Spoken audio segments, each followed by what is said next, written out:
Yes, sir. We on another episode of Champ Talk, man. I got my boy Emari Smith with me, straight out of LA, Southern California, man. And yeah, man, how you doing, man? I just want to start off asking, how you doing, how you feeling, everything going on, man. How you doing?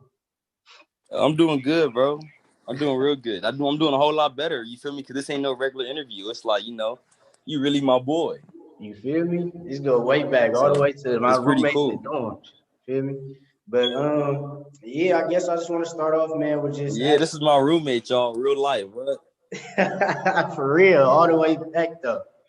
Nah, but I just want to start off by asking, man, like, what was it like growing up in Southern California? I mean, I'm on the northern side of California, so I know what's going on up here, and how is everything going on and stuff.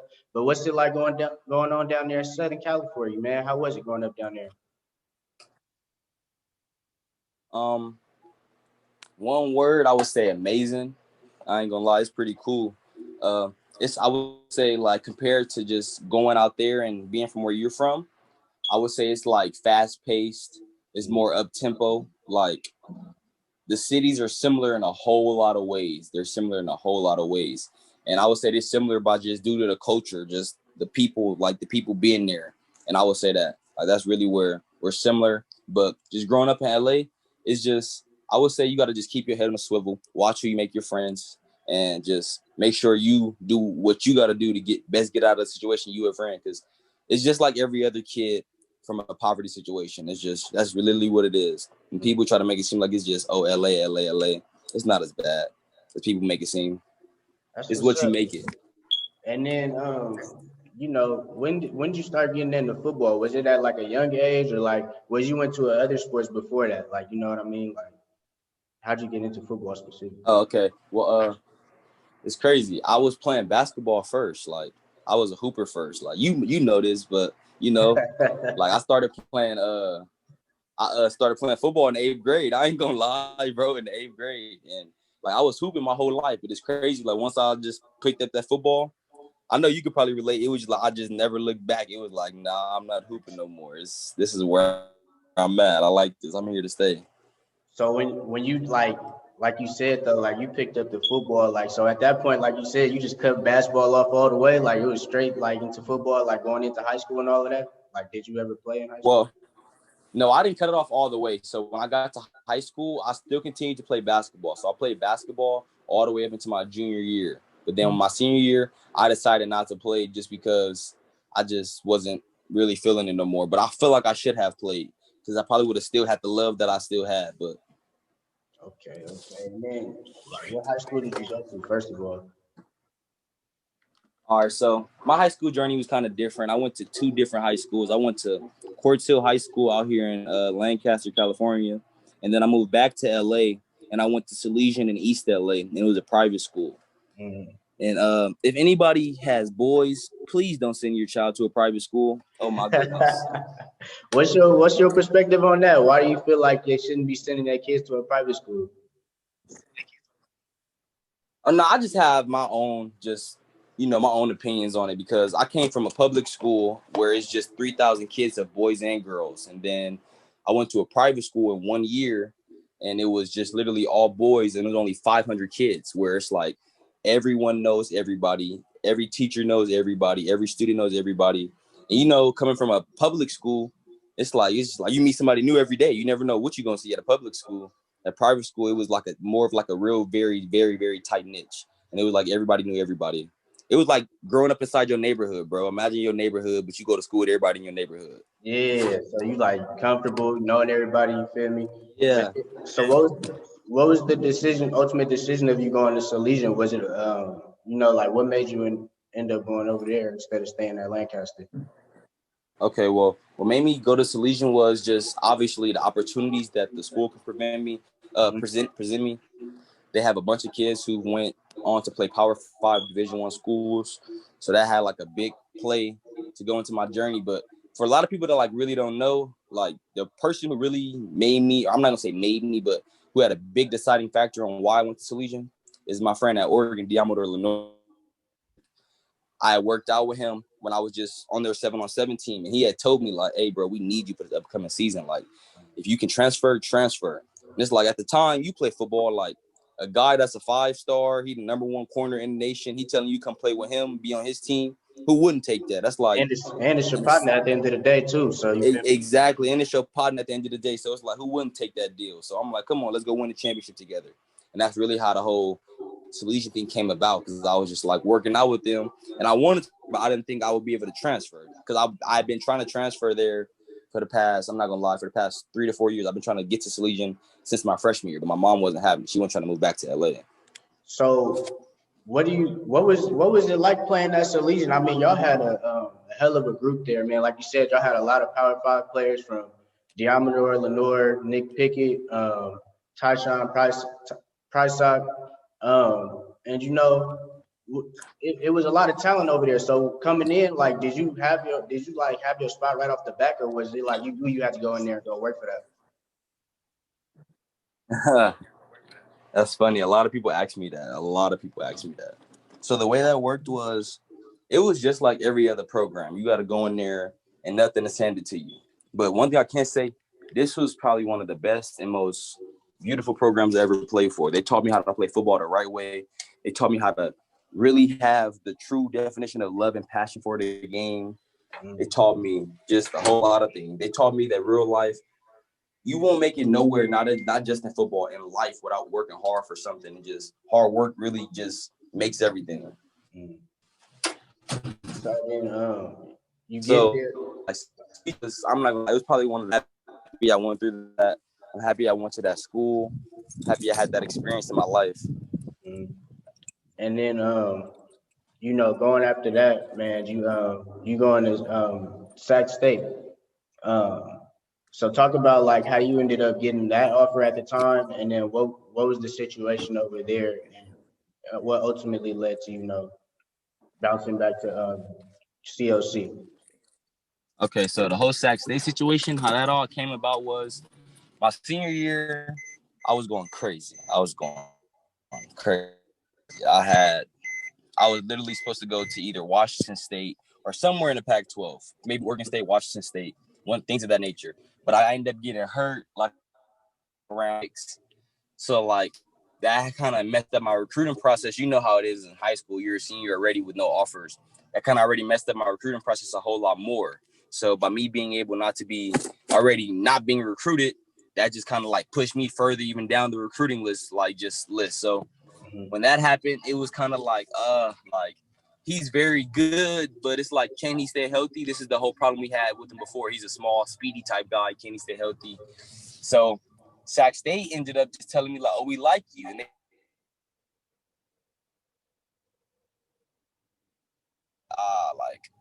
I don't know what to do. And then my boy, Tyshawn Price, that's like my best friend. Like, that's like one of my very, very close friends. So he ended up getting the offer. And by him getting the offer, that kind of like had some wiggle room for me because we were on the same team as Salesian. So we kind of looked at it like, oh, take it as a package deal.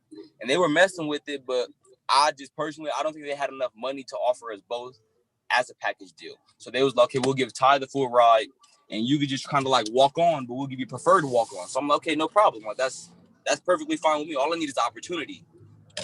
But when we got there, the head coach, he had changes and he had his own plans. Like he wanted to win with his team. He wanted to win his way.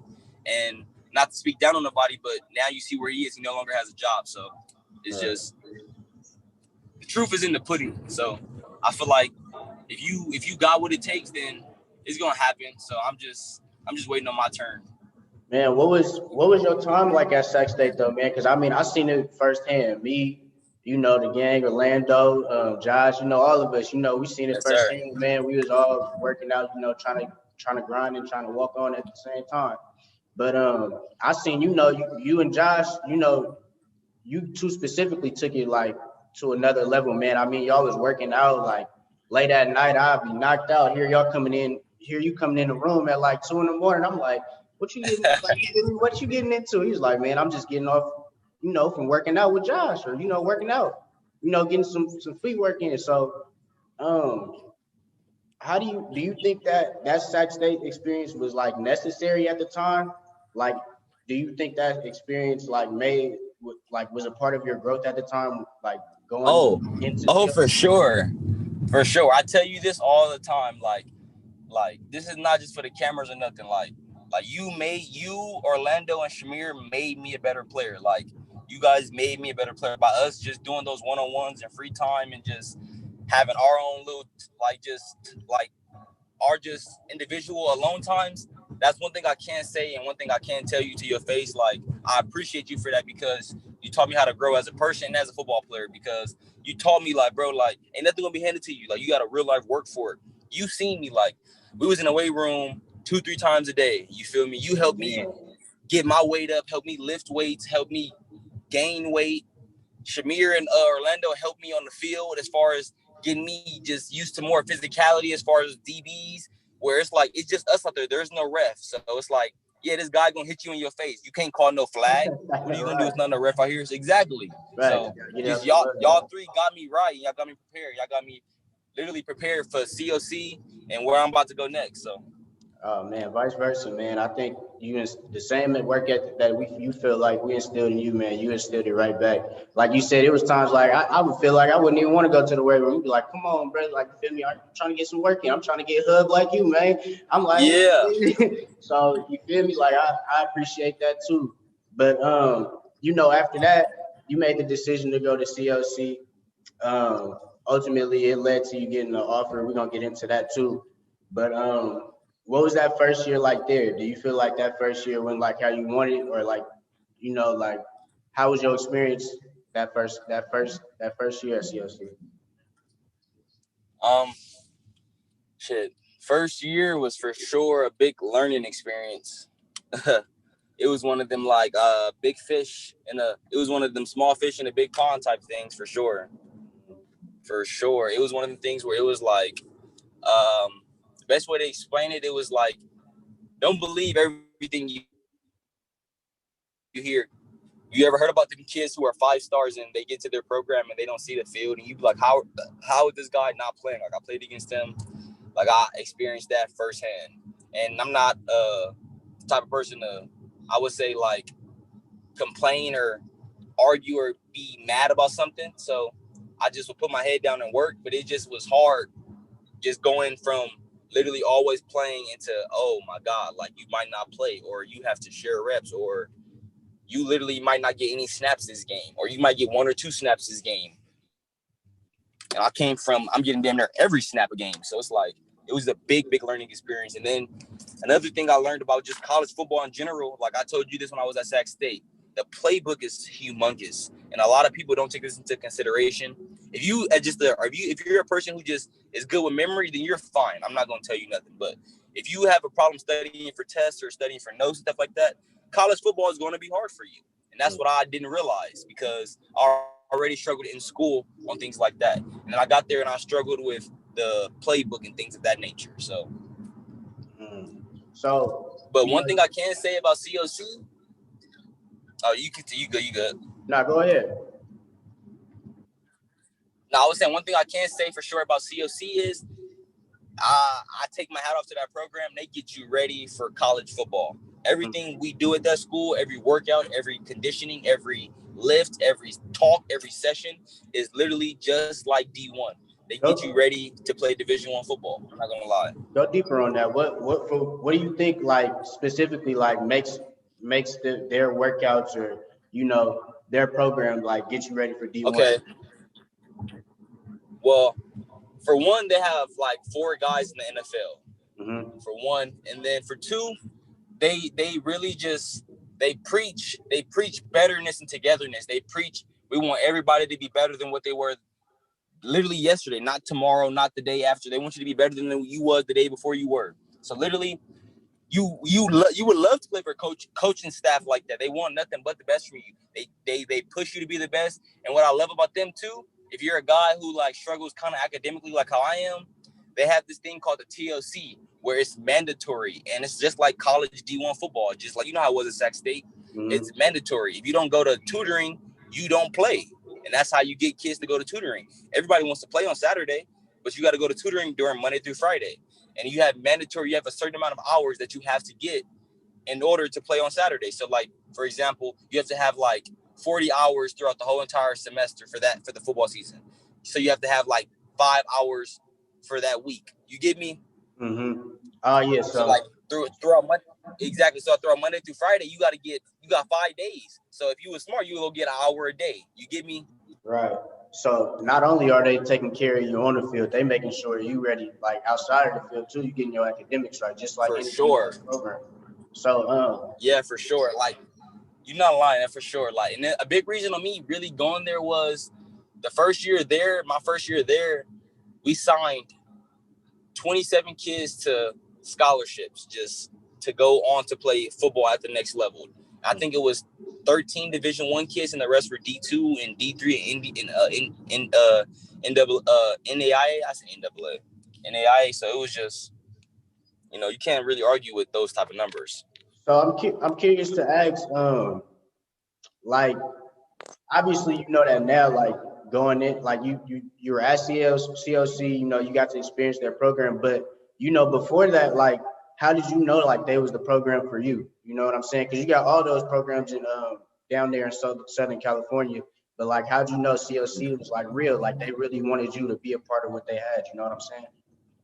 Okay, well, before I told you earlier when we were talking about the Sac State situation and I got hurt and stuff like that. Mm-hmm.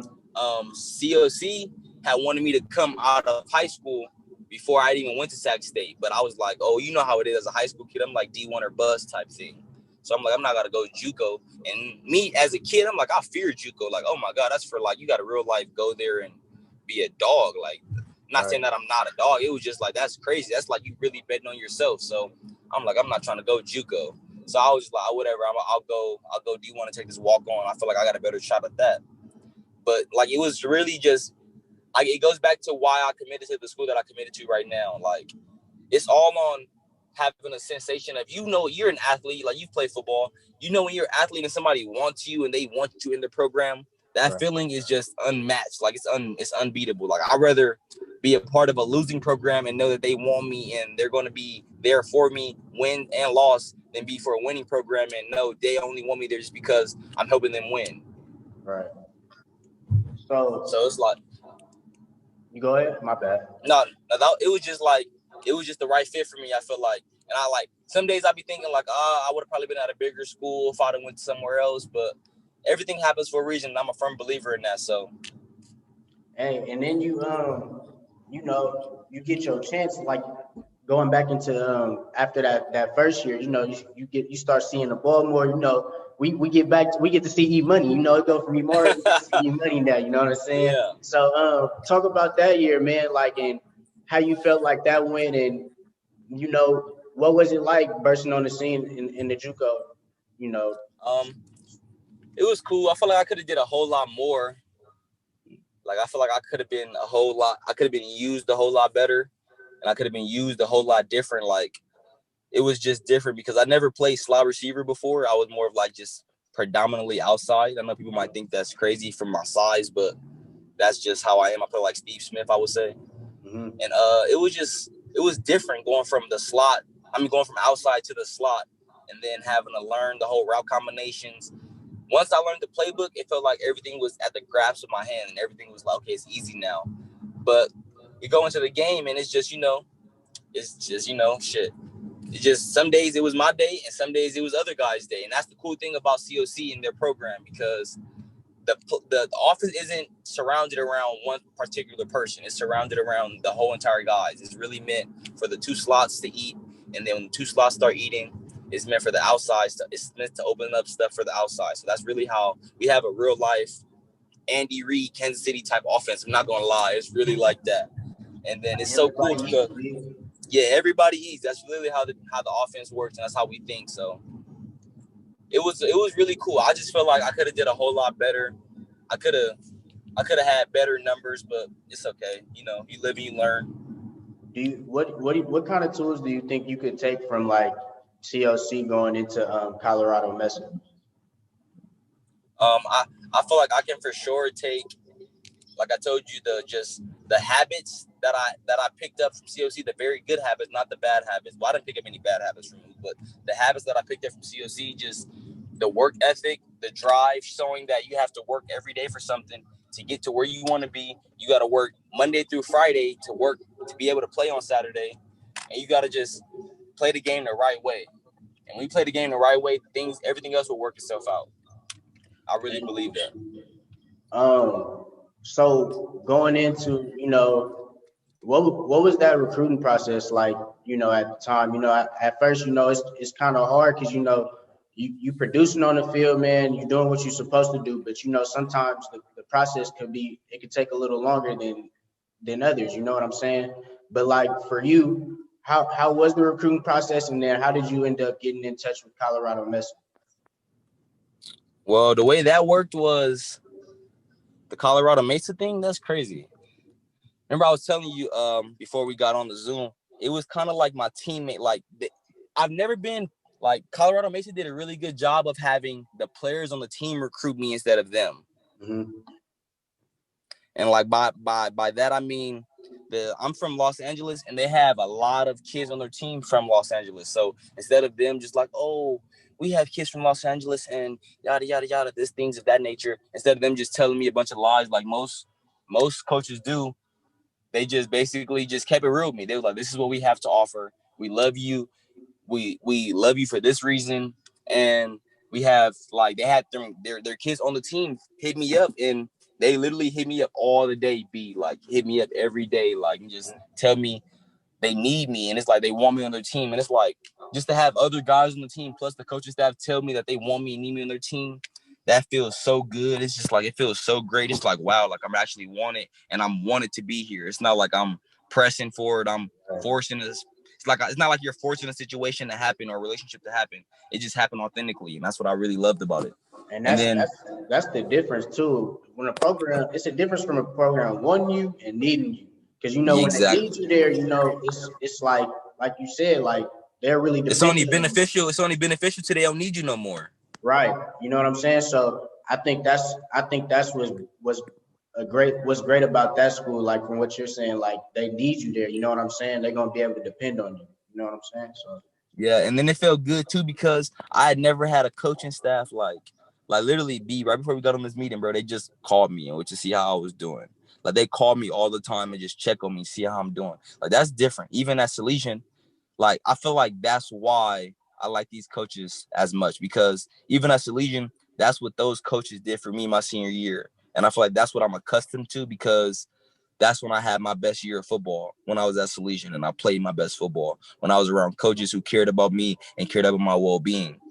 And It's like I reaped the benefits from that when I loved them and they loved me. Like that shit just worked for me, man. Like it just really worked out. Right, because they care, like you said, they care about you as a person, not even as a football player. Like, exactly.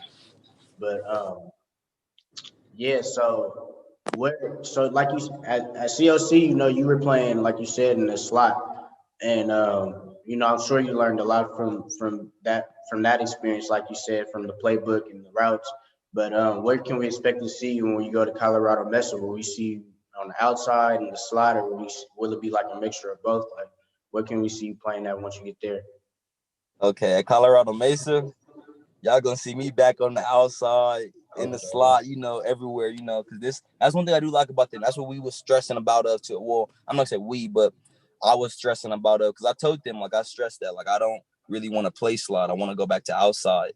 Mm-hmm. But if you guys want me to play slot, if you guys need me to play slot, I'm a team first player. So I will play slot if that's what the team needs. But I'm like, okay, it's whatever. So it's like, this is kind of, I'll tell you exactly, like, literally what they told me. They told me, we look forward you to play outside, but we look forward you to play slot and outside. But if we see that we have a guy on the outside or a mismatch, I would say, we're going to take you with that mismatch because you're a 4-3 guy and you can play outside. So I'm like, okay. But I feel like when I get there, what I'll do is just to put it on their mind a lot more. I'll just take a lot of outside reps to show them that I actually can play outside. I feel like that's really all it is. They have to see me in person. Right, because I mean, they only got to see your tape, and like you said, most of that was in the slot anyway. So exactly, yeah. So yeah, but that's what's up, man. What do you think is like what's your goals going into when you get there your first year, man? Like what's what's on your mind like once you back on that field? Man, bro, when I be telling people, I told you this when I first met you, bro. People think my goals are unrealistic and unpredictable, but I feel like those are the goals that are obtainable, bro. And when you think about some crazy stuff and think about putting up crazy numbers, nobody ever believe it's true until it's done, bro. And I'm a firm believer in that. Like, nobody ever believes it until it's actually done. Like, for example, Patrick Mahomes, his first year really playing, he won MVP and threw 50 touchdowns. His first year ever playing, like, nobody ever knew that was going to happen. Nobody knew he was going to break that record. Nobody knew that was going to happen ever. Then we come right back behind him, and Lamar Jackson breaks another record. You feel me? Michael Vick record. Like, nobody thought he was going to do that. Nobody thought Michael Vick record was going to ever get broke. Like, so it's just, I feel like, bro, the whole point of me saying this is I'm going to just keep it real, bro. Like, my goals are very, very, very high. My goals are I want to have at least 1,500 to 2,000 receiving yards. I want to have about 2,000 all-purpose yards. I want to have at least a good 800 just, punt return, because I'm probably not going to play kick return, so I'm playing punt return probably. A lot of punt return receiving yards, and I just really want to have like at least 10 to 15 touchdowns. And I feel like if I achieve my goals, are just a good 50% of my goals, bro. Like, if I put up half of the numbers that I want to put up, that's crazy. Like, so. Hey, everything's crazy until it's done, man. Like you said, and I think you're gonna get it done. I can't wait to see get back on the outside or getting back on that field balling, man. I feel like you're gonna go crazy. If you do I kind of wanted to ask you like if you could compare yourself like to any receiver in the league right now, who you think you could compare yourself to? Or who would you compare yourself to? We're gonna go right now. We're gonna go like a couple of years from now. Just playing. But no, I don't know. It's crazy. It's crazy. I only think one guy, bro. You know who I'm finna say. I think that guy over there in Tampa Bay. You know that man Antonio Brown. Yes, sir. I feel like that's the best person I could really model my game after. A lot of coaches have been telling me like, oh, Tyreek Hill, but I can't really say Tyreek Hill because his speed is unmatched. Like, he's not even a 4.3 guy. His speed is different. And I don't think I'm that fast, but I do think that that second gear is vicious, man. I don't know. Yeah. The second gear is, but I just think that Tyreek is just a different type of speed. And then one thing I can say, reason why I say AB is because Tyreek Hill just started learning how to be a complete receiver. He just figured that out, and it had the help to do with Patrick Mahomes, so I can't really knock him on that, And then I would say Antonio Brown, he has the complete package, and that's what I'm kind of leaning towards more. He's fast, he's strong, he can run every route. He could play outside and slot, and that's really why I would say Antonio Brown, because he says that you have to be comfortable being uncomfortable, and I was so uncomfortable in the slot. So now that I've known that I'm uncomfortable there, I've worked a lot on the slot. So when I do get in the slot, I can go crazy in the slot because I'm so used to just having a linebacker and I can do whatever I want to the linebacker. But it's college football. Sometimes they put a nickel on you. Sometimes they put a little rover safety on you. You feel me? It's a guy's the same skill set as you. You can't just do him like you do a linebacker. He's not just beat him off pure speed. You got to real life beat him running a route, beat him using leverage, using technique, using those things. And Antonio Brown has all of those things. Like, he's really, I believe, in the NFL, the most complete receiver. He's fundamentally sound. He's fundamentally gifted. He does have some off the field problems, but we're not talking about that right now. We're talking about his on the field. But you can't. Yeah, we ain't judging him off that right now. He in the league right now, so he exactly better, man. So He good right now. But what do you going off of that? What do you think makes a complete receiver? I think makes a complete receiver. This is just me personally. I would say catching for sure. Antonio Brown has that. He catches damn near every ball that's thrown to him. Another complete receiver, just as off topic, but Mike Thomas. And people don't give him enough credit because he's a slower receiver, but he does his job. And this is like why you said the topic. A complete receiver like Michael Thomas, I would say he catches everything. He can run every route. He's reliable. And I would say that's it. That's all. That's your job. Yeah, that's your job. Your job is to make the quarterback look good. I like that. Like, your job is to make the quarterback look good. And if you can't do that, then I don't believe you're a complete receiver. Like, for example, exactly. What are you on the field for? Nah, man, but I appreciate you for coming on and doing this interview with me, brother, man. Man, I appreciate you. I'm glad. Like I said, man, I'm glad to know you got that offer, man. I can't wait to see you ball. You finna go stupid, and you feel me? I'm gonna be right there with you the whole way, man. We're gonna be back doing this interview about 2 years from now when you're getting that first draft pick, man. So Yes, sir, man. Appreciate you. yes, sir.